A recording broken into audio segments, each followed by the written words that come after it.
Welcome to Off the Cut, a podcast where we talk about building, making, and answering all of your questions. I'm Eric from Spenceley Design Co. And I'm Zach from Zach Builds. If you have a question that you would like us to answer on air, you can send it to offthecutpodcast@gmail.com. You can find both of us on YouTube, Instagram, and unfortunately, because we have to keep up with kids, you can find us on TikTok too. TikTok sucks. Let's get into the show.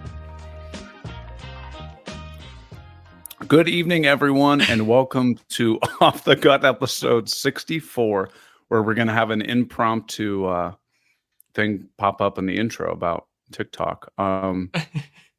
Where up in Toronto today is known as Tuesday, May 9th, 2020. Oh, I got to call my dad. My dad's birthday. Oh. I'm gonna have to text him during the podcast. Yeah, do it live on air. It'll be fun. Okay. Tuesday, May 9th, 2023. But here in Ohio, today is respectfully dedicated to the food of the day, Moscato. Oh.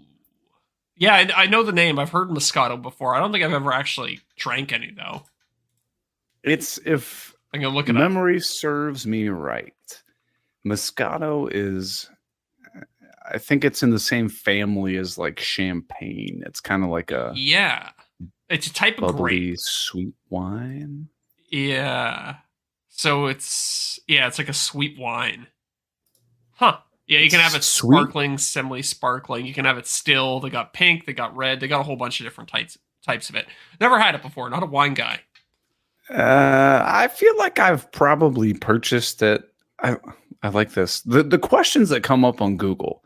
Can Moscato get you drunk? Of course it can. It has alcohol. Like that. Yeah, but this is like this. Okay, you have to understand.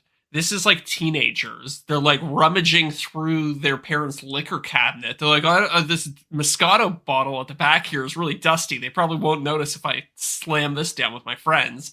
And then they go on Google and they had to check to make sure that Moscato can get them drunk. Yeah. Huh. There's John. John decided to pop in.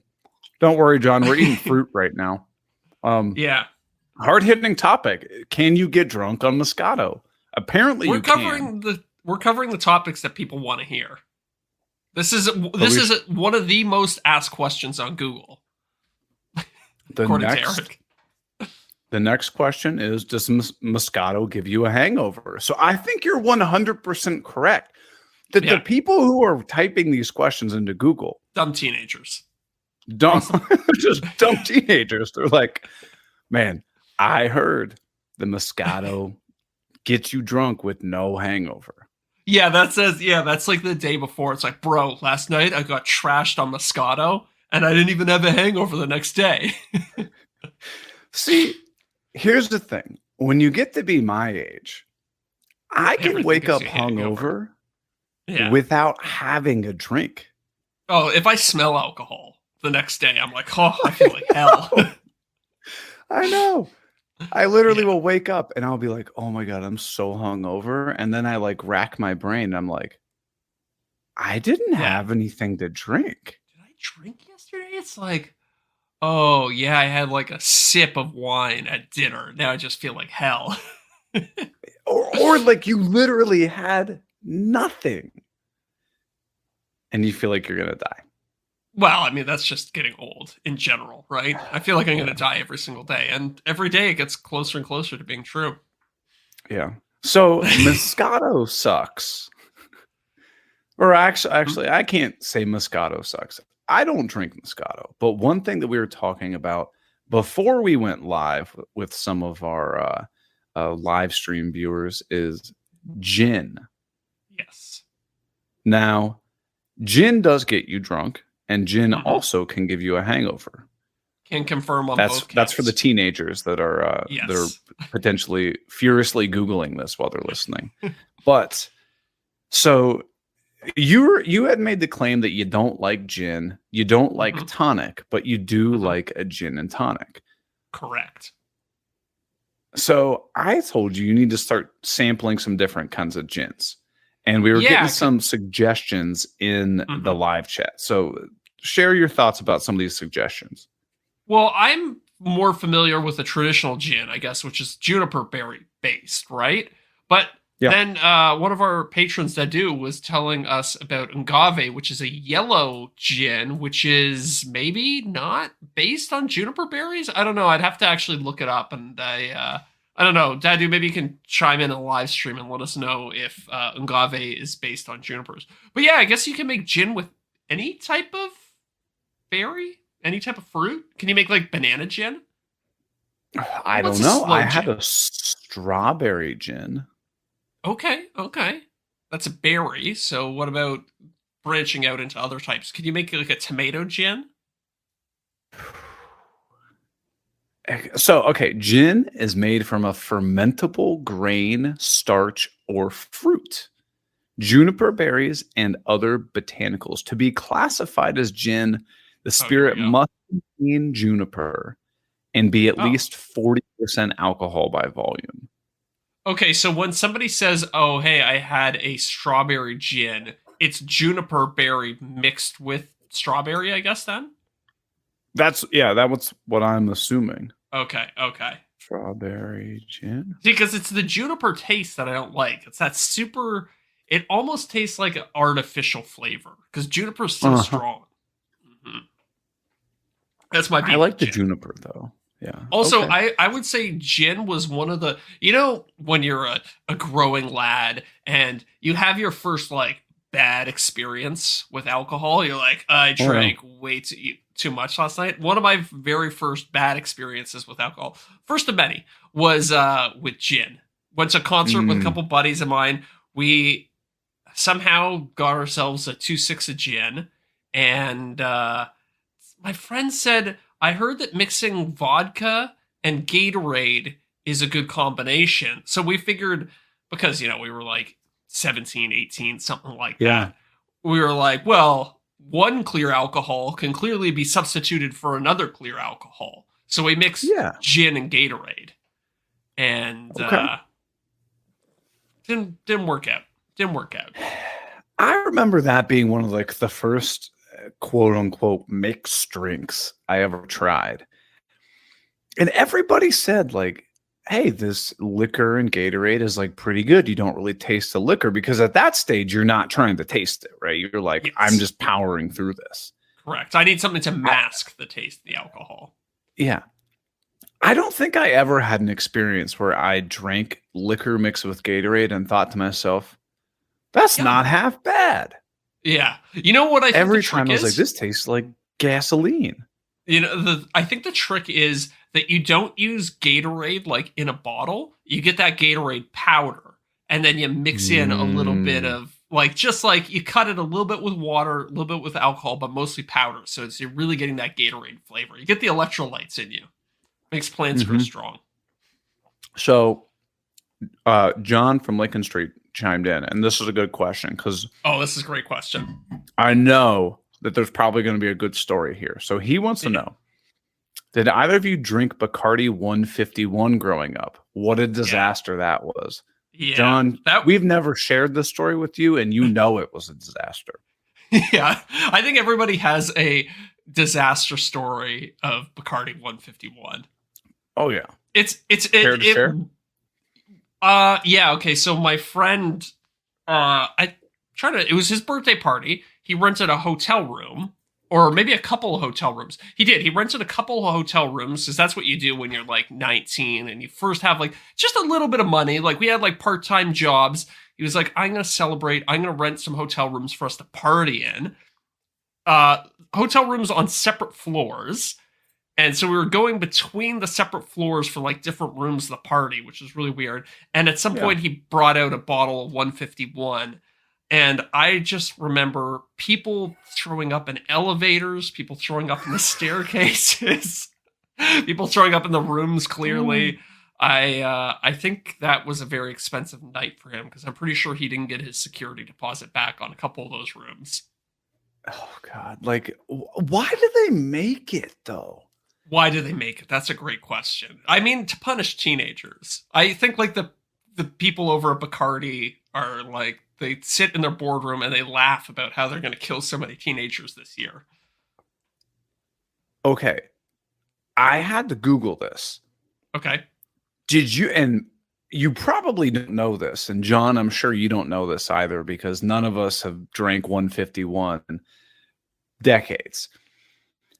151 had to be discontinued in 2016. No way. But the legend of our overproof rum lives on in the memories of its loyal fan base. Who has a loyal fan base of 151 rum? There's probably some high school kid that died of alcohol poisoning, and they're like, "What?" Like they're interviewing his friends afterwards. He was like, "Yeah, he just did like 10 shots of 151." We didn't think it'd be a big deal. Well, now I gotta know 151 why discontinued.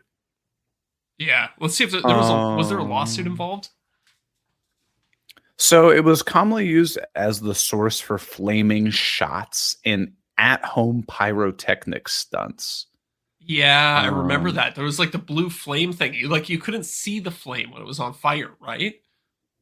Yeah. Let me look this up. It said it was removed from the market due to high alcohol content in order to prevent further injuries or fatalities. As Bacardi was trying to clean up their image. Oh, yeah. They wanted to get away from the party liquor image. They have a loyal fan base, apparently.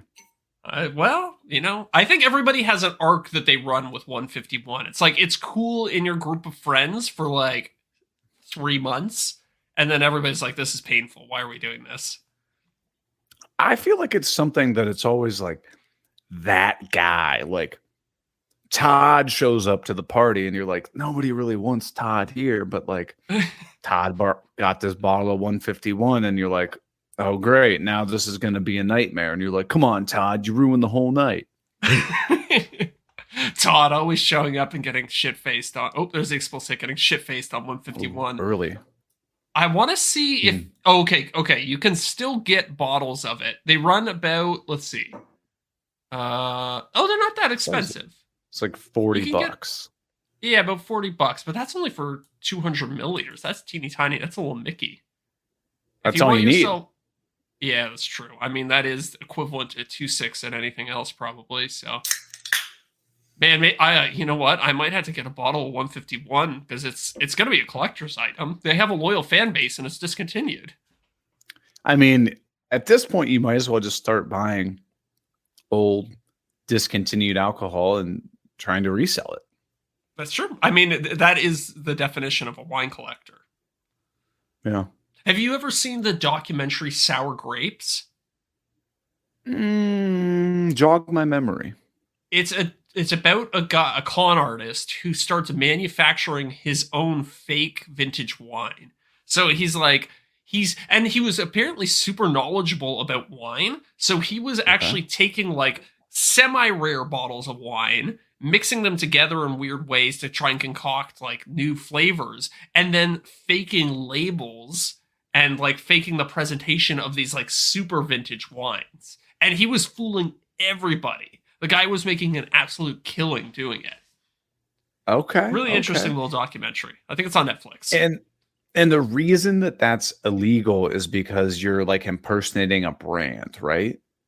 I guess. I mean, it's fraud of some level, right? I don't even know that would be the issue at hand there because he's probably faking being brands that have been gone for decades, right? Like a true vintage bottle of wine. Like he was like faking bottles of wine from like the early 1900s. So okay. I don't know. I think it's just some sort of. I mean, if I say, hey, Eric, this watch here is made of solid gold, and you buy it from me for whatever $10,000, and it turns out that it's not made of solid gold, I think you could sue me in that case, right? Well, I mean, in the United States, you can sue anybody for anything. Yeah, that's true. Well, you could sue me and probably win. Right. What you got to do is you got to sue a big company just so they're like, oh, God, we'll just pay this guy. We don't want to go through all this litigation. Here you go. Yeah. That's what people do here. Yeah. Yeah. I mean, it exists up here in Canada, too. Yeah. I feel you. Well, what do we got going on today? What do we want to... John, This is the actual show. John's in the live chat asking if this is the actual show. And yes, this is what people tune in for every week. We're 15 minutes in and people are hating every second of it. Believe it or not, we have people that pay to listen to this nasally drone. But what do you say we talk about something moderately relevant to woodworking and whatnot? Sure. So last week you were telling me about your 3D printer and the whatnot and the what have you, and how you now have to use Fusion 360. Mm-hmm. So had you used SketchUp in the past? If so, give me your breakdown on like the differences, what you like, what you don't like, and stuff. Okay. So I have used SketchUp in the past. That was like my primary 3D modeling software in the past that I would use. And I was never really that good with it, but I could get by. Like if you said, "Hey Zach, can you model me like a cabinet or something in SketchUp?" I'd be like, "Yeah, I could do that. It might take me a little while, but I'll get there."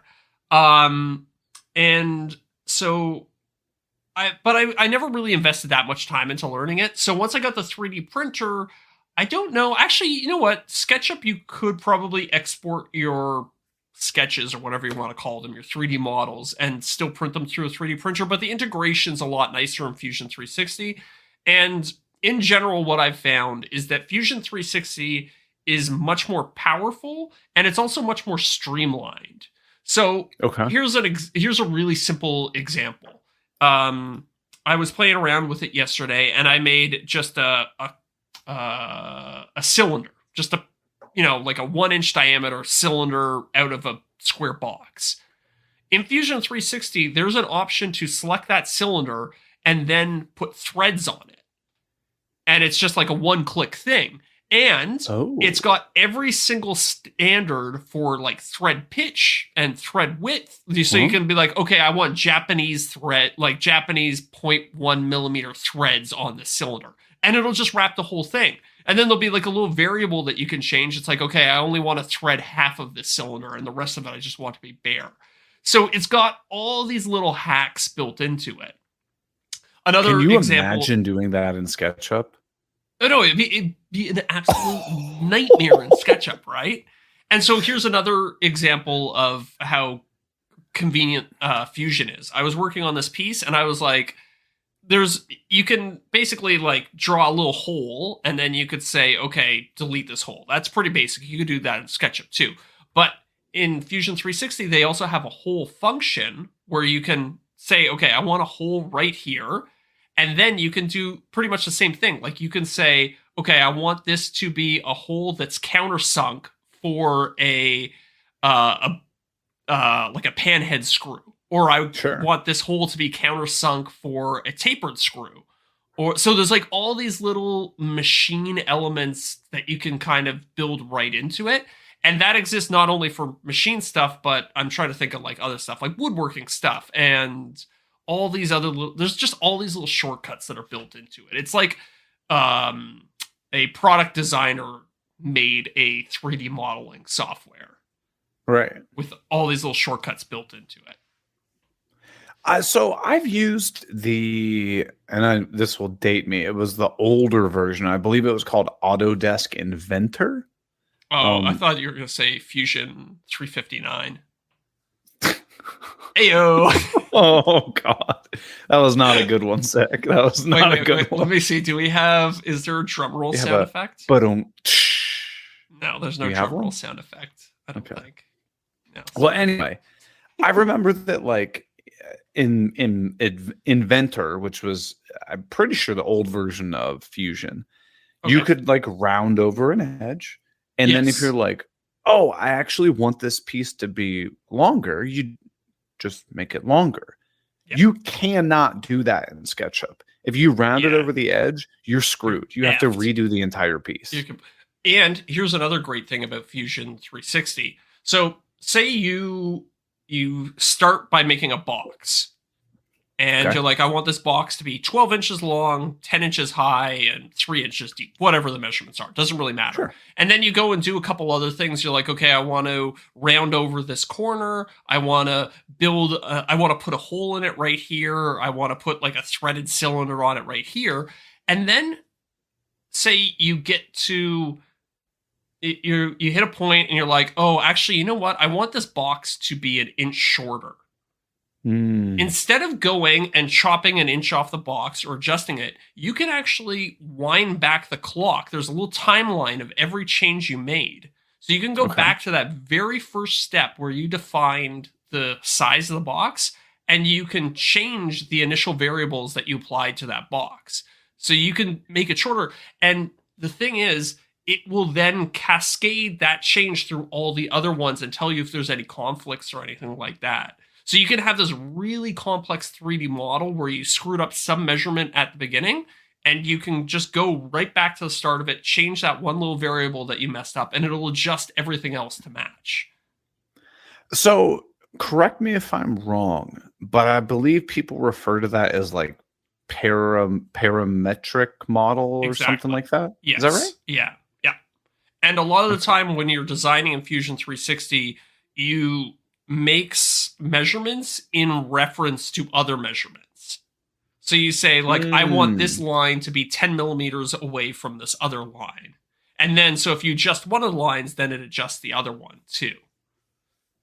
So you kind of get into mm. this way of thinking when you're doing it. It's like I should build things in reference to each other instead of just arbitrarily picking measurements out of thin air and applying them, so that it's always self-referential. And this, when you adjust one thing, it changes everything else. That makes sense. So, like, if you did like a dado in a cabinet, you'd be like, "Oh yeah, make this dado half inch away from the edge of the board." But now, if I Yes, make the board 3 inches longer, it's just going to slide the dado over too. exactly. A great example. Yeah, I like that. So, it's really handy. so be completely honest. You opened up Fusion for the first time, and you're Mm-hmm. going, "What the hell did I get myself into?" Yeah, How long 100%. until you think you could model like a coffee table?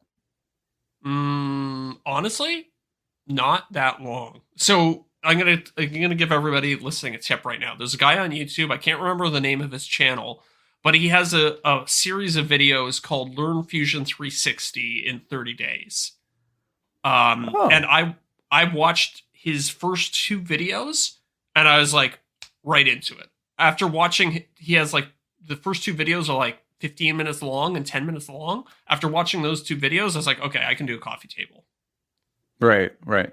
And So obviously, there are always going to be things like, oh, I want to extrude this like crazy, complicated, curved, whatever shape. But like, let's be real, for woodworking, like if you're just kind of making some boxes and stuff, like I'm sure you can yeah, get set up pretty fast. And then if you want to learn how to do like one specific thing, yeah, I'm sure you can Google, like whatever, make a dovetail Fusion yes, 360 and find like a exactly. 2 minute long video that'll show you how to do it. Exactly, exactly. So would you say Fusion over SketchUp? Yeah, for me, honestly, I feel like I'm just scratching the surface of learning Fusion, and I already feel like I could make way more complicated things in Fusion than I ever could in SketchUp. So how much is Fusion 360? Here's the best part: free for personal use. Does it So limit you at all? Like, do you get like a yeah, watered down version? it doesn't limit you. Well, there's a couple weird limitations that I know they exist, but I haven't run into them yet. So I think for any woodworker, you would probably be absolutely fine with the free version. The only limitation that you might run into is that it's a cloud-based software. So any project that you're working on, you have to save on their servers, and they only allow you to work on up to 10 projects at a time. So basically, if you want to work on more than 10 projects, you have to delete the old ones. Oh, you have to delete them. Yes. Yeah. You could Mm, theoretically you could download the file. You could export the file as like a 3D printer file, like an STL or some sort of like 3D mesh that you could then import back into Fusion 360 later, but then you would lose your whole okay. parametric timeline. Yeah. Oh. Yeah. Okay. Okay. And if you So you wanted definitely can get started for free. Yes. I believe it's $750 a year or something like that. So it is quite expensive once you start paying for it. Yeah, it's I still have not paid for it. $545 US, so that's about Oh, okay, $750. Yeah, yeah. But isn't SketchUp? I mean, Yeah, I don't know SketchUp. how much SketchUp costs these days. I think doesn't SketchUp have something similar where it's free for when you first start? I think they have like the online one where you have to use it through a web browser, and it is Oh, right. slower than hell. Yeah. Okay, so it looks like it's SketchUp's probably $300. yeah, yeah. So So I have the old one. It's like SketchUp like 2016 or whatever. And you yeah, can get it for free, but they haven't updated it in what, 7 years? right, right. Maybe in the current versions you can once you round over something, it's just not gone forever. But I get Maybe. it. I don't know. I'll Yeah, have to try Fusion when I have time. yeah. Watch honestly, dude. Watch the video, that series. The first thing he does is show you how to build a Lego brick, and after building a Lego brick, I'm like, okay, yeah, I think I could do a lot of stuff. It covers all the basics that you would need to for simple like woodworking shapes. Okay. Okay. Yeah. You have me intrigued. I'm going to put it on my list of things I need to try. All But right, I like it.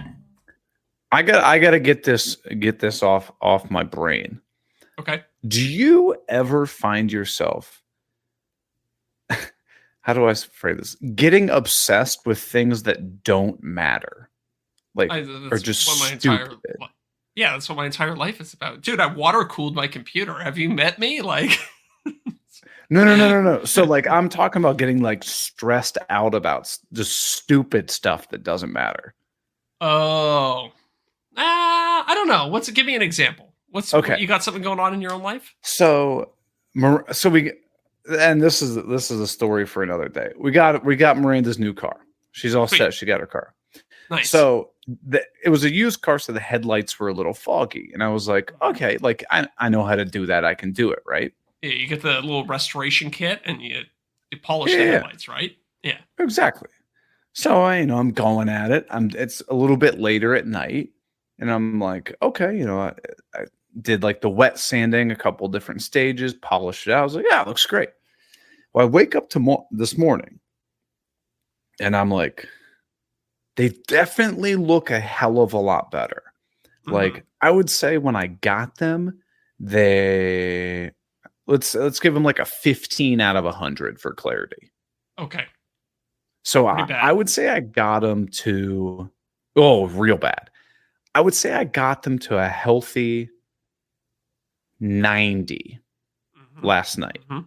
So I woke up this morning, and again, it was darker. So I woke up this morning, I check them out, and I would say it's at like a 80 to 85, where I'm thinking they look a hell of a lot better. But I'm like, there's a couple scratches and stuff in there. Yeah.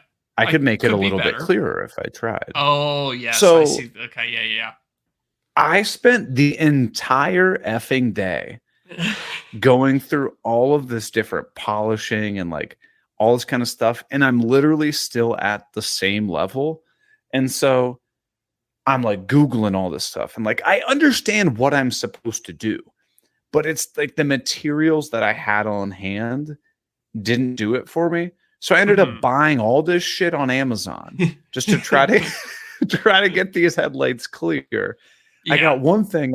I paid the $3 for like the 2-hour delivery or whatever. Didn't work great. Still left me like the 85%. So I just spent $200 on this like buffing and polishing kit with all these different like pads and rubbing compounds and stuff. Yeah. And I'm like, why am I stressing out over this? Like, it's fine. Was it? Yeah. And I'm guessing Miranda doesn't care. She probably looked at it. She's like, oh, it looks great. She's like, yeah, it looks great. Thank you. The annoying thing about this too is probably that a new set of headlights is probably about $200 too, right? Or the headlight housing at the very least. Oh, God damn. I don't know. Let's see. But see, but now it's the principle. Yes, I do get obsessed about weird stuff like this, but I find that it doesn't cause me that much stress usually. Okay. See, It's I wouldn't say I'm super stressed out about it, but I'm like, damn, how do I make this better? Can I get this? yeah. It's a weird like masochistic pleasure I get out of these things. I know. But I'm gonna try this kit. I got this kit comes with like a polisher with different polishing pads and different like liquid abrasive, like cutting Yeah. rubbing compounds. What That are you tomorrow. using to do the buffing? Are you using like on the end of a drill? Because that's what the cheap ones usually come with. But do you actually have a polisher? I put it on my Rotex. Oh, nice. Okay, yeah.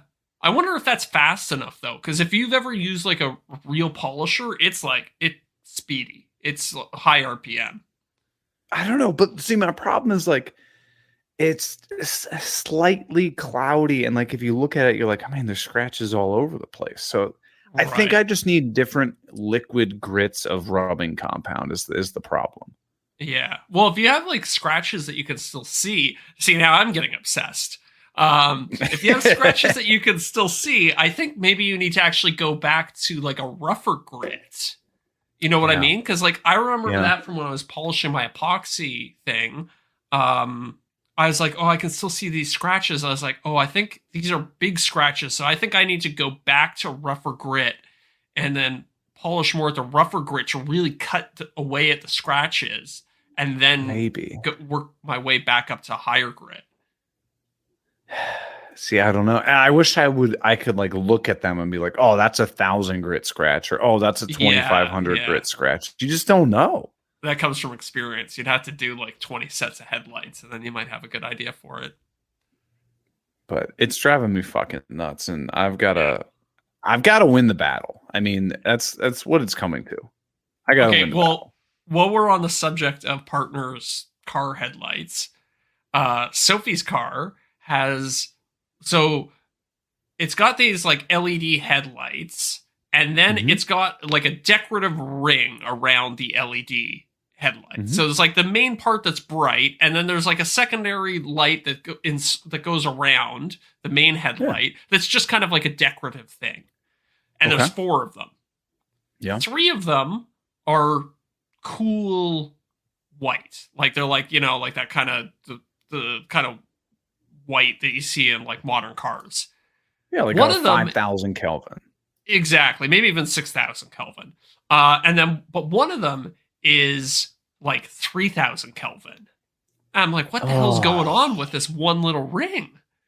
And so I get on the forums for the car because I know some other nerd has had this problem before.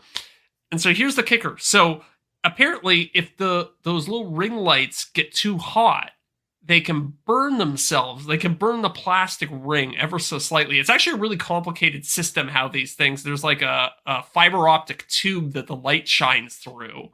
Huh. And the tip of that tube can get just a little bit burnt in some scenarios, and then it colors the light. Huh. So I'm like, this is a purely decorative thing. Doesn't impact the headlights in any way. But I'm like, okay, how much is a new set of headlights? Want to take a guess? So it's BMW X3? Yeah. So this we're BMW talking tax, OEM. There's no aftermarket. If aftermarket was an option, I would do it. Most of the time, aftermarket headlights just look like hell, though. That's They look true. really I would have like- to. Yeah. They look really street racer esque. Yeah. Too fast, too furious. Right. I'm gonna say For just so we one, gotta by the convert way, it not the pair. to Canadian, like 650 Canadian. No. Higher. What? Higher. $1,000. Higher. Buy a new car, $1,500. Higher. Keep on going. Oh, 25. 25. Are you kidding me? For one headlight. Oh, no way. And see, the thing about a headlight housing is you can't just be like, oh, I'm going to pop off the clear lens. Yeah. I'm going to change this thing. Like, you're changing the entire thing. Yeah, and here's the really effed up part about this. This is like a little $5 LED that's inside the headlight. Because it's a BMW and because Germans hate us, I think they're still mad about losing World War II. It's a sealed headlight. It's a completely Mhm. sealed unit, so there's no way to work on it at all. So Mhm. I was reading some of the forums, and some guys have like strategically drilled holes in the right places in order to access this little LED. And apparently, there's some like company in China that remanufactures the LEDs. So you have to strip the front bumper off the car. You have to take out one of the wheel well liners, and then you have access to drill this hole, and then you can buy this like little LED board from China for $50 or something like that. And then if you do everything just right, you can fix the thing. And I am honestly considering doing it because it bothers me so much that one of the headlight things, it's not even my car. I like barely even drive the car. And let me ask you this. What are Sophie's thoughts? She doesn't care. She's like Right, right. maybe mildly. I don't even know if she would have ever noticed if I didn't point it out. If you told her that the color temperature on her LEDs are messed up, what would her response be? She'd be like, "What's the color temperature of an LED? What are you talking about? Why are you speaking gibberish to me?" Right. So it makes me feel better that you will also go down these rabbit holes and get obsessed about just stupid stuff that doesn't matter. 100%. Well, so yeah, that makes me feel better to get it to just talk about it. And you're like, yeah, dude, I do the same thing. Yeah, but yeah. So it's a sign of a perfectionist or something, I think. Right. So for polishing acrylic, which is what I'm doing, do you think that if I get the buffer that has the different grit buffing pads as well as the different grit rubbing compound, that like you think that'll be pretty solid? I think so. If I were you and you could still see the scratches, like if you could still see individual scratches, I would consider going back. Okay. To going to something rougher, trying to get those bigger scratches out, and then working your way back down to the fine. But I have the same ones you're talking about, like the pads that are like the different colors. They kind of look like a honeycomb shape on them. Yeah. I have those for polishing my car too. So I'm there's not like unfamiliar a white, with them. orange, and black or something like that. Exactly. And then there's like 4 different grits of like the liquid polishing agent stuff. Yeah. I would reach out to like, does Milwaukee make a cordless polisher? I don't know. Well, probably my buddy who works at Milwaukee actually just texted me today and asked me if I wanted anything. Well, there you go. You got to tell him you need this polisher so that you can fix your headlights. So here's the problem: is like I know people are listening, going, "Oh man, that's sick! Like what an awesome setup." But here's the thing: I asked him for a battery. So this was before I had the thing where you remember how my battery like died like a month or 2 ago. Yeah. I asked him for this battery like 8 months ago. And again, I'm not complaining because it's free. And it showed up at my house today. So like if I would ask him for that, I don't know if it's going to take 2 years to get. You probably won't even own the car by the time you actually get the polisher. Right. Yeah. But I asked him for the 23 gauge pin nailer and an 18 gauge brad nailer. I don't have either of those. So I figured get what I can. Right? What's his like? Why if you asked him why does it take so long? Does he just forget, or do they legitimately have like that much of a backlog of stuff? Because sometimes I'll ask the Walt for something, and they'll be like, "Oh, it's back ordered, so we're probably not going to see it for a couple months." But usually they'll give me like an explanation of why.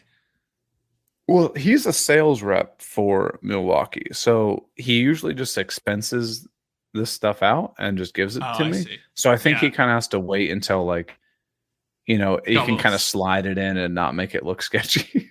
Got a little slack in the budget, but he should be like, well, my friend's like, big YouTuber. He's going to get the product in front of a lot of people. Like, I don't know. Who knows? But we'll see when that comes. But I'm going to get these These damn headlights, they're going to be shiny as hell. What is it? It's a Ooh. Sentra, right? What's the year on it? Oh, dude, that's a story. Sentra. So what do you think about the one where they obsess over a nice pair of headlights? Yeah, but is there there's got to be some crossover. There's like a slang term for boobs that's headlights, right? Yeah, that's what I was trying to get at. Is that what you're trying to get at? I feel like there's a more like on the nose. I don't know. If anybody listening has got an idea, chime in. But I'll leave that on the contention list. Okay. Speaking of nice headlights, we've got new patrons. Holy, really? I'm always surprised when we get new patrons. It's basically every week, but I'm always surprised. It's a gift that keeps on. It's quite humbling. Yeah, it really is. That people want to listen to this nonsense, but I'm glad you enjoy it. So, we've got some Odie's Oil fans, certified turds, coming in the mix. I got some names this week. I'm gonna say Raekwon Ingram. Raquan. I probably should make fun of I'm our gonna say like patrons' Raekwon. No. That's what they're here for. And then we've also got a certified turd. We've got Chris. Okay. I'm gonna guess this is a silent S. I'm gonna say Yardema. It's SJAARDEMA. Yeah, I mean your guess is as good as mine. Sorry, Chris. That's a tough one. Now that is a baseball name. Santiago Osorio, you might have been beat out by this name. If we can figure out how to pronounce it, this might be our new baseball name. That's such an exotic name. I'm not even sure I could point to on a globe where I think it comes from. Like not even the individual country, but like just the general region. No. It comes from I don't know. I couldn't find it fast enough. I did find some people on Google Images though. Okay. Huh. Anyway, I don't know. But we've also got a returning top tier patrons. We've got Dadu, Luke Schmidt, Derek Jennings at Bacantry Designs, Corey Duvall, Jason Price at Priceless Pro Designs, Scott Eastman at Eastie's Woodshop, and of course, the Power Cocker, formerly known as Wes. Still makes me laugh every single time. Mm-hmm. I know Dadu still wants us to announce his name change, but you know the rules. You got to get it in when you start. The rule is that if you ask us to do it, then we probably won't. But if you just do it, we might. If it comes across my email, it might happen. But yeah, if you want to go ahead, I want to give a special shout out. Yeah, I want to give a special shout out to Derek for just supplying us with all the short form content. It's been great.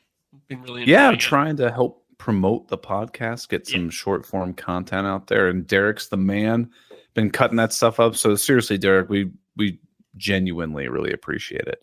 Yeah.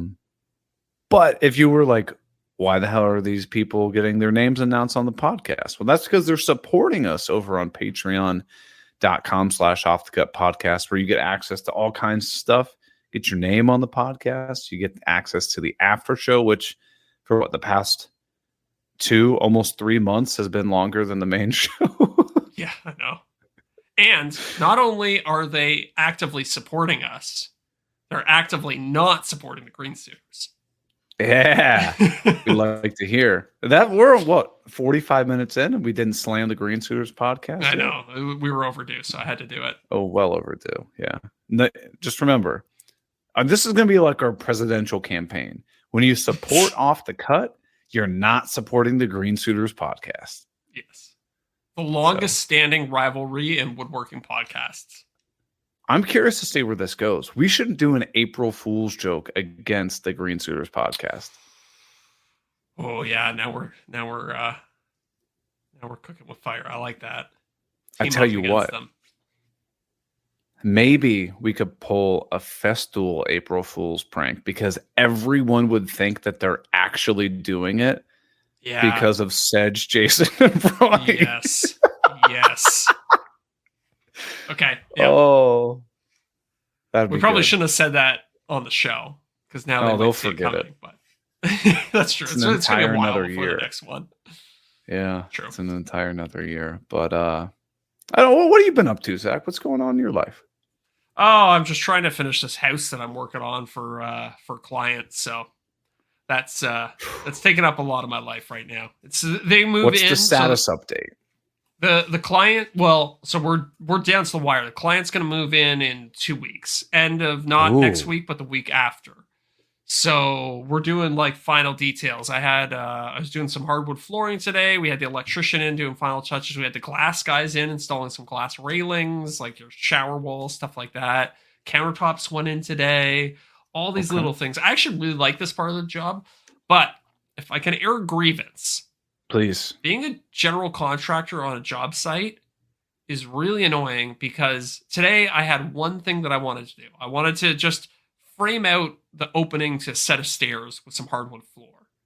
Okay. All I had to do was cut maybe, 10, 15 pieces of wood, something like that. I couldn't get to that to save my life. It was, I would, set up the saw, I'd go to cut something, and the electrician would be like, hey, this pot light, it'd probably be better if it was over an inch. And then this wire is kind of pinched here, so I think we might need to get over here and yank on this wire and try and get it free. And then, all these little things that the countertop guys show up, they're like, hey, where's the sink? Where's the template for the sink? We gotta get the sink installed. Where's the faucet? And it's just all these little, I call them like micro meetings. It's just somebody asking me a question for like 5 minutes. But, that times 20, and it's like all of a sudden it's hard to get anything done with your day. But you need to be there because, like, if they don't have the approval, like, I'm assuming if they don't get your approval, the work just doesn't get done. Correct. Yes. And it's doubly annoying too because a lot of time it's not really my approval. I'm just a conduit to talk to the clients and be like, "Hey, are you cool with your pot light being over 1 inch this way?" A lot of the time I will just make executive decisions for the sake of simplicity. But when it's something important, it's got to run up the flagpole, so to speak, or run up the command chain. Right. Oh, so sometimes you just feel like building something, and it's nobody will let you do that. I know. So you said you enjoy like the finishing aspect the most. Is that because you like to see like it coming together? Yeah, coming together, and also like, you're building to it, right? Like you're laying all of these layers. You start with the foundation, then you got the framing on top of that, then you're trying to do each layer as well as you possibly can to make the next one as easy as possible. So in theory, if you do everything right before, the finishing stuff goes really quick, and all of a sudden it goes from rough space to, oh, it's a beautiful home. So okay. It's not only do you make a lot of progress fast, but it's also that capstone on all your effort. Right. You've been working on this for months or potentially more, a year, year and a half sometimes. I've been working on this house for like 9 months, I think. Right. And I'm sure, like you said, a capstone, once it finally comes together, you're like, damn, look at all this work that me and my guys did. Yeah. So that part of it's quite nice. So make some people angry. Mm-hmm. When a full house is getting built or remodeled, who is most likely to make an error that you're just like, oh God, are we talking framers, electricians, plumbers, finish carpenters? That's a good throw question. Somebody under the bus. That's a good question. Well, today it was definitely the electrician because I was having conversations with the electrician all day about all these things where he's like, oh, you know what? I think there's something wrong with the wiring drawing and this pot light's in the wrong spot. So now we're going to have to cut, like we had to cut a bunch of holes in finished painted walls in order to free up wires that were either misplaced or stuck or all these little things. So But in general, I would say it kind of comes down to the framers a lot of the time. Because that's the bones. I feel like that's the easiest. Right? Yeah, that's the easiest person to blame. It is. And it's also like it's kind of easy work to some degree. But you have to do it with like an eye to the future. Because a lot of framers will just come in and they'll they'll build a wall, they'll put a level on it, they'll be like, yeah, it looks level, and let's just go. We'll just now frame in the rest of the wall. And it's like, that's fine, and it looks good at the framing stage, but then if it's out an eighth of an inch, quarter of an inch, something across the entire run of it, it's like that's the type of thing that can mess up the hardwood flooring. Or if it's out, if your interior corners, like we're always talking about, it's like they're not 90 degrees, they're 89, they're 91, something like that. So it's all those little details that can then make the finishing steps a lot harder, because all of a sudden you can't slide a piece of square hardwood floor into a corner. You're like, oh, the wall tapers, it flares out this way or it flares out that way. So now I need to add this little dinky strip of hardwood floor along the very edge. And it looks awful. Stuff like that. Yeah. Yeah. And that's why I like to do all the framing myself. I get that. So I know when you frame walls, you got to make sure that if your boards have a little crown to them, like your studs have a crown to them, that you want to, for the most part, put the crown all on the same side, so you don't have drywall that looks like an ocean wave and stuff like that. Yeah, right? That's true. And also when you're doing the blocking, so when you're blocking between the studs, so say you have an 8-foot tall wall, you'll have a top plate, bottom plate, and then right through the middle at the 4-foot level, you'll have a row of blocking. And you can actually, if you're good, you can use those blocks to pull the studs back into square. So there's an opportunity to correct things there. But in general, a lot of the time, I'm so anal about this stuff, I'll even go through the wood that I'm buying and be like, this piece is too bendy, I won't buy it. This piece is too bendy, I won't buy it. Or I'll set aside the worst pieces. It's like, okay, these are the ones we're going to cut up and use for blocking. Whereas these are the ones that we'll use for full length studs. So are you guys still using that service where you're getting your lumber delivered? I remember you told me about that last year. Yeah. We not now. We've canceled it now because we're into the finishing stage and we're just not getting as much stuff delivered. But we used it all through the framing thing. And yeah, that's a good question, because when some guy who's essentially an Uber driver is picking up your lumber, he's not going to be as selective as you are. So that's what it kind of comes down to. You have to set aside, these are the straight studs, these are the bendy ones, these are the ones that we chop up, whereas these are the ones that we use if anything needs to be straight. So that makes sense. I heard something I was meaning to ask you. I heard something, I don't know. I was listening to podcasts or watch a TV or show or something. I don't know. Mm-hmm. But the statement was something along the lines of when you build a brand new house, within the first year or two, it's going to move. So if you crack your drywall and stuff within the first year or two, that's normal to call back your contractor and have them redo stuff like that. Is that true? To an extent. I mean, I would argue that if things are framed really well and the house is structured properly, you shouldn't be having issues like that. But, things do happen.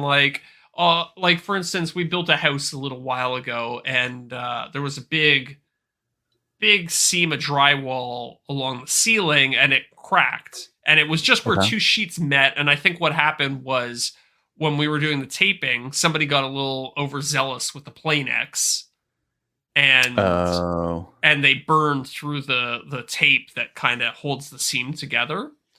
They just sanded away a little bit too much. And it's one of those things where it looks great when you first put it up, but because it wasn't done properly, it cracked 6 months after the job finished. So there is a little truth to that. And, wood expands, it contracts, it changes with the seasons. So there was a little bit of a break-in period, but you shouldn't expect anything too major. I was just curious. And do you find a lot of people like to use that Planex, or do you have a drywall guy that's just dude, F you, I'm just going to use my regular stuff. It's pretty rare to find somebody using the Planex. I don't think I've ever met another contractor who has one. A lot of guys know about it and they're like intrigued by it, but drywall's not. It's I don't know.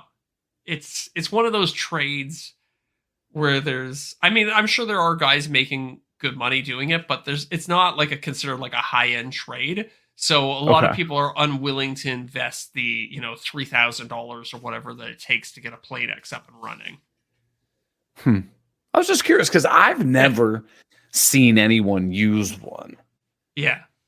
Like the first really time I heard about it, I was like, it's cool, but I was like, I don't think anybody really uses this.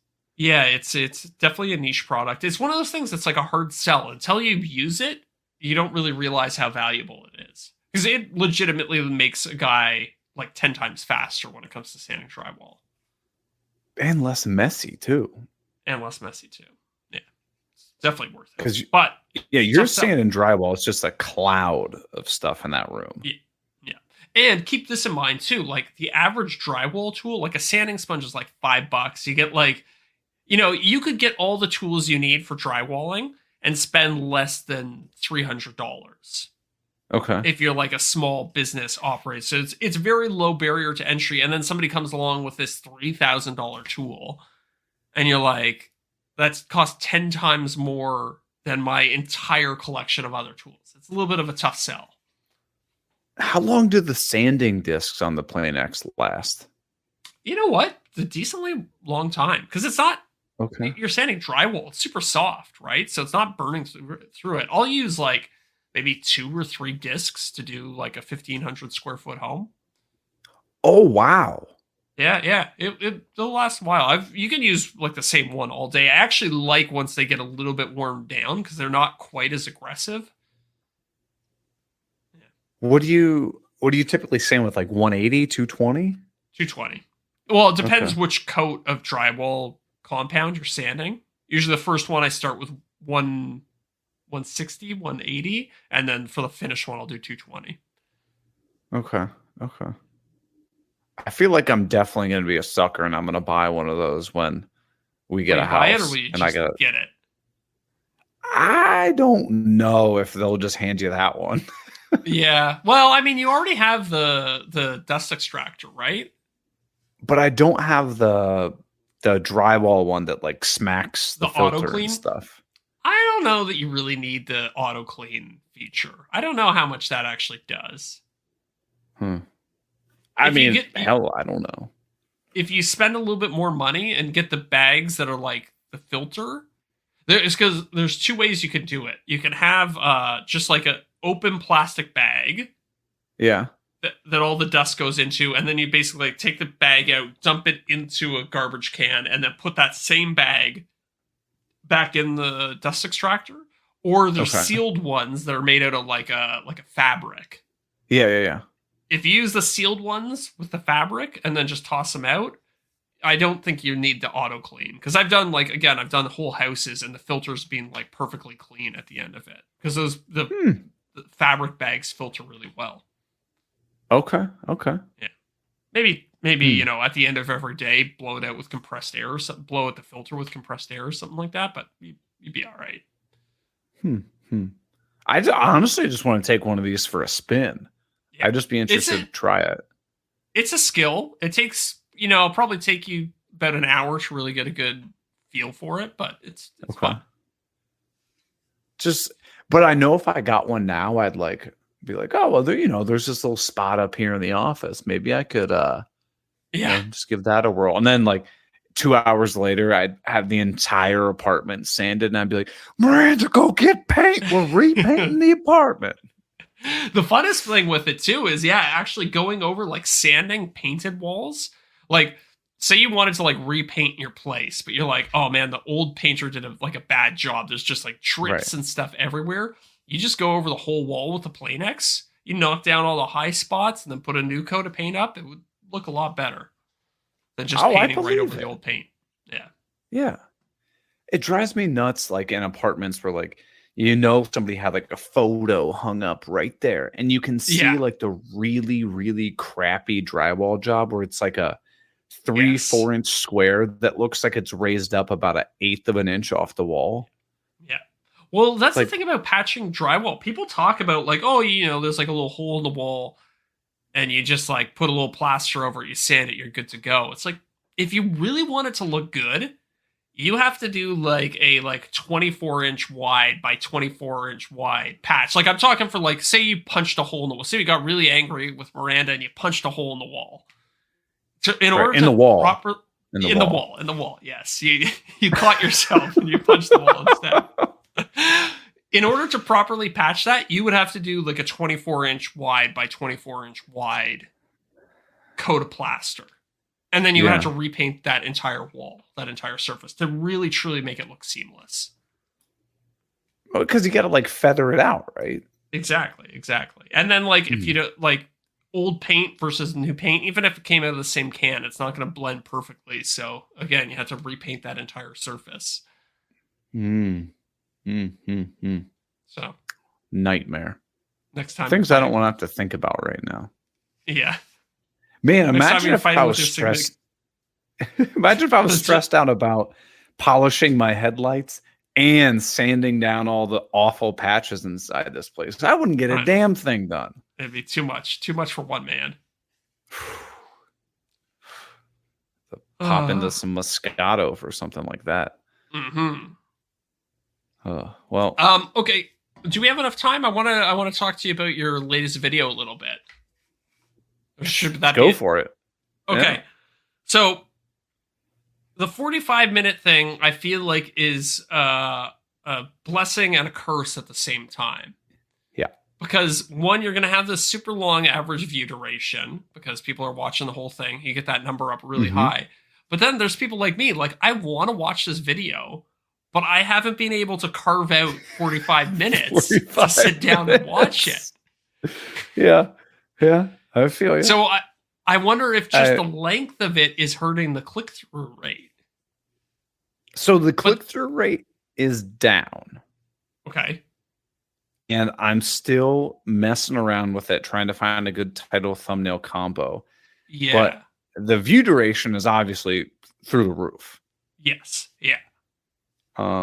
So it's number 5 of 10. Okay. So kind of Okay, right in so- the middle. Middle of the pack. Yeah. So it's got 44,000 views right now.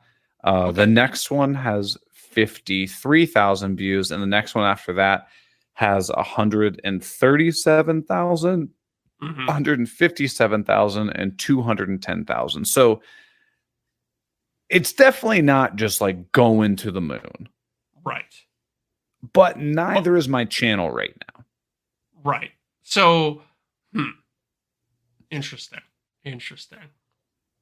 So, do you think that's a function of I also know you said like you're kind of like your scheme of I don't know why people do this, like that title structure isn't working for you as well as it used to. No. So do you think it's the audience has adapted to that? Because I think you always knew. Like I remember talking to you at Workbench. You're like, I'm just doing this because it's working for now, but I don't think it's going to work long term because No. You know, eventually, yeah. So do you think it's the duration of the video that's causing that? Or I'd be interested to see if this video is going to perform well for a long time. Like it's going to be more of like a long tail video where it just slowly accumulates views over a long period of time. I don't know. Yeah. I mean, so here's like the graph for Okay. So for people watching or people not watching, pretty like any YouTube video, you lose around 30 or so percent right off the bat. That's Yeah. normal. But then it's yeah, because that's the dip. This is people tune into the video and they're like, Right. do I want to watch this video or not? Like, am I engaged by the host essentially and like the premise of the video? so you lose a boatload of people in the first 30 seconds. Normal. Yes. But then there's a slight decline, a little bit of a little Mhm. down trend during the video, but it's only an 8% drop over the entire video. Really? Wow. Crazy. Like And that's that- not bad. I love how that little dip in there, that's probably the sponsor read, I'm guessing, right? Of course it is. Yeah. but that's actually because the video is so long. Like normally that is like a U-shaped or like there's like a wedge to it. Yeah. But because the video is so long, it just looks like the tiniest little blip. It's just a teeny tiny little blip. Yeah, that's just funny. And because it's so long, I've already I mean, like I don't care. I'll just share it. $598 from it. Oh, and okay. So, obviously well, like it's delayed a couple days usually, isn't it? yeah, because it's such a long video, they must be able to show a ton of ads on it. So the average like So. dollar per view is actually pretty good. Right, that's pretty solid, right? Yeah, for sure. $600 for like 40,000 views. True. Yeah, because I think it's gonna be delayed, but I think my latest And for video- anybody listening, when YouTube gives you like your estimates of how much you paid, it's typically delayed by several days. Yeah. God damn it, I'm trying to pull up the stats for one of my videos. I don't know. My overall impression, and I have not a ton to base this off of, is I think a 45-minute video is pretty damn long. Mm-hmm. I think the max I really want to stretch these is like 30, 35 minutes. Because when I see that 45 minutes, I'm like, oh, this is like an hour-long TV show. Like, I have to decide, do I want to watch Eric Slay's video or do I want to watch the latest episode of Succession? Mm-hmm. And I'm going to lose every time. Well, no, but it's just it's a different calculus, right? Like, right. Do I want to like have, like when I sit down to watch an hour-long thing, it's like it's with Sophie, like we make a little thing of popcorn and we're gonna watch it. Sure. So it's like it's just a different equation. Whereas I feel like 30 minutes is much more of a like, yeah, I got a little bit of time to kill. I'm eating my lunch. I'll throw this 30-minute video on. I 100% agree. I know that if I saw a 45-minute video pop up, I would go, maybe I should wait. Yeah. But that's the way I used to feel about 20-minute videos too. I used to be like, I need to target 10 to 15-minute videos because nobody's going to watch a 20-minute video. And now all my most popular videos are 20-minute videos. So, yeah, I don't know. It's interesting. I mean, yeah, I would be a liar if I told you I had this all planned out. Like, I'm just trying things. I'm going to see if the longer format video works well. If I catch a trend that it is doing well, then I'll try to stick with it. But I'm also not just going to like drag a video out just for the sake of dragging it out. That's the other thing. It's like, it's hard to fill 40 minutes of content and have it all be like totally valuable, right? Yeah. Like that's a lot of time to include in a like just to do voiceover for that much. I know. I'm not. That was tough to do the voiceover for that one. I'll tell you that. Well, good thing you did it a year ago, so probably doesn't feel. You had a while to work on it. I know this media console that I'm working on right now. That's already like my rough cut, and I don't even have the doors on yet. It's like 40 minutes. But again, that's before any voiceover. Just when I'm like, okay, I cut out the part where I was walking to the camera and like walking away from the camera. It's like 40 minutes already. I was like, whoo, that's like 25, 30 minutes, I would say there. I think my last video, the water cooling PC one, the rough cut of it, which again was just like all the junk footage thrown out, was 3 hours long. Oh, wow. Yeah.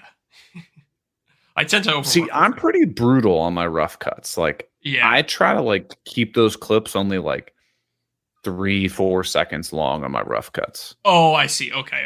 So I thought you meant like just the point. Like this is me just throwing out all the junk footage and just having like your kind of A-roll and then like full length B-roll clips. So it's like 1 minute.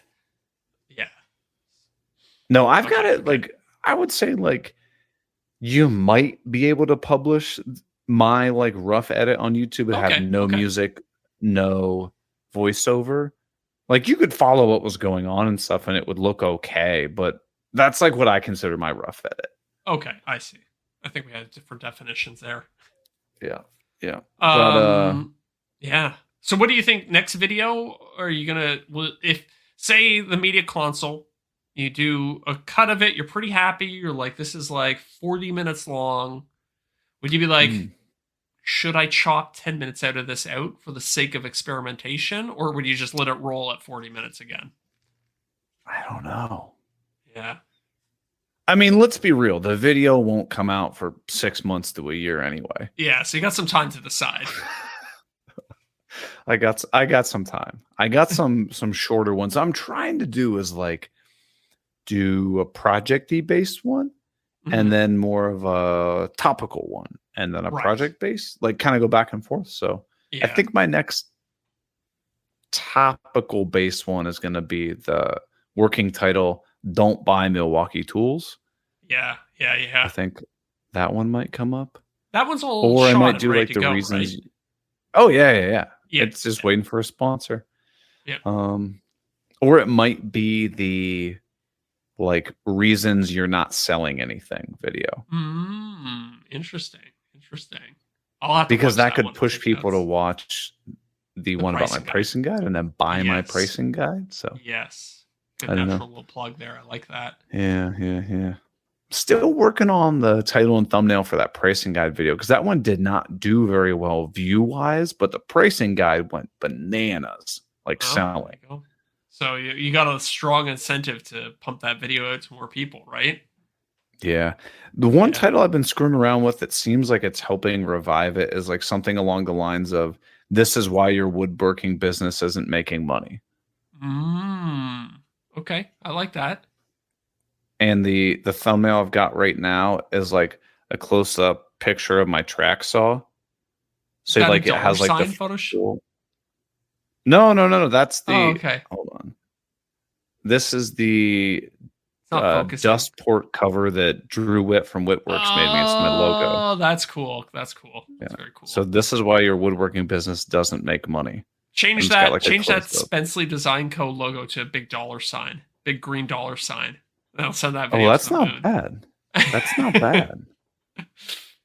But I know people like. I feel like that's a moderately intriguing title, and people are going to be like, "Wait, is the Festool going to like blow my money?" It's like, no. Your pricing is, but I use all these tools during the video, so yeah, I don't know. Yeah. I'm just trying to iterate on your idea, your title idea there. Like, this is why your woodworking business is failing. Or... Ooh, that's not bad. It's not bad. Yeah.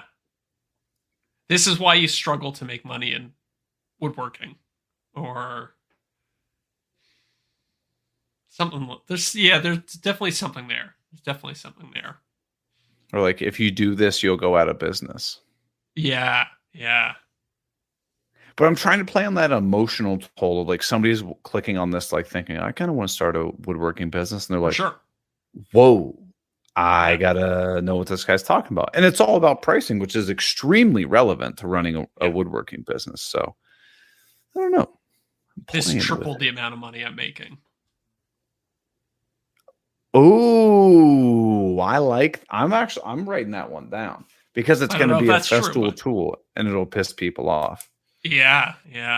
Pricing guide. This tripled amounts I'm making. Okay. That's a good one. I'll give you your royalties if that one goes well. Nice. By the way, I was looking at remember how I pinned your comments on my latest video? I went the one where I just said, or you could just buy a Mac. Yeah, so I went and checked it today. And it's literally like you had to scroll to see all the responses to it. It's pretty funny. If you have a chance, you should go check it out. I don't even care. How many replies does it have? I don't know. Can you see how? Like, I tried to look at all the replies, and I was just sitting there scrolling for a couple minutes. I'm sure I can find it. So for anybody who doesn't know what we're talking about, Zach did a video about water cooling his PC, and just to troll them. You have 44 replies to that. Do I really? Yeah. All right. So here, if I show it on screen. I've got 82 thumbs up. There you go. So Zach did a whole video about a water cooling his PC and stuff like that. And so just to troll, because I knew it would get people fired up. Yeah. And Zach doesn't. Like, Zach knows I'm just screwing with him. I said, or ... You can just buy a Mac ... And then like the emoji where you have your hands up, like, huh? Like, come on. And it just fired people up. Oh, that's funny. Pissed. That's funny. Get some good engagement on that video, though. Yeah, totally. Yeah. Why not? Keeps people around, keeps them clicking a little longer. I like it. Yeah, yeah. Well, speaking of engagement, I say that we head over to the after show and engage with our patrons, because we've got some questions from our patrons this week. Good to me. Before we do that, though, I'll take a quick bathroom break, because I've been making my way through this bottle of water while we've been doing this podcast, and it's in me hard. Not a bottle of gin. Or maybe Moscato. Show, okay. Yeah. I heard you can't get a hangover from Moscato, so. Or gin. Yeah. Well, everybody, as always, we appreciate you listening. The best thing you can do to help support the show is just share it, tell people about it. But if you have a couple dollars that you want to throw at us and you want to listen to the after show, consider becoming a patron. But no pressure. Just remember, when you support us, you don't support the Green Suiters podcast. That's right. That's the most important thing at the end of the day. I think that's all. Do you have anything else to say? Is that it? No, that's it. Oh, check it out. If you do become a patron, you get access to the Discord too, which is pretty sweet. Yes. And I got the alert. All of the merch is starting to go out to people. So t-shirts, stickers, all kinds of stuff like that. If you've been signed up for, 2 months, 3 months or something? Yeah, 3 months, I think. That sounds about right. Some people in the Discord were saying that they got stuff and they weren't even expecting to get stuff. So well, you're welcome. That was generosity. So who the hell knows what Patreon's doing? But they apparently have got their stuff figured out, and they're sending everything out to everybody who's earned it. And we appreciate it, because my God, listening to 64 episodes of this, you've earned it. You've earned it. You sure have. You earned those stickers, the t-shirts, the mugs, whatever you signed up for. You earned it. And remember, there's a link in the show notes where you can pick up an off-the-cut windbreaker, which was a very early joke. And I don't know if anyone has gotten them. I bought mine. Oh, no. Corey Duvall got one. I think that's it. I paid on. We should do if we kept doing the joke, then we would sell more windbreakers. I doubt it. Okay. This is the thing. Like, everybody's like, you should make a t-shirt for that. You should make merch for this. And then you do, and no one buys it. Yeah. Yeah. That's after show topic that maybe we can talk about, is merch and designing merch. I have some thoughts about it. You think any content creator in our space actually makes a good amount of money off their merch? I think that there's probably a couple. If I had to guess, there's probably a couple. But we'll see. Okay. We'll talk about in the after show. Yeah, we know all these people. We could just ask them if we really wanted to. That's true. That's true. Well, I'll tell you one podcast that probably doesn't make any money, and that's the Green Suiters podcast. Available on Apple and Spotify. Check it out. Or don't. Check it whatever. out. Yeah, whatever you do, don't check it out. Keep listening to our podcast, and we'll see you guys next week. See you, everybody.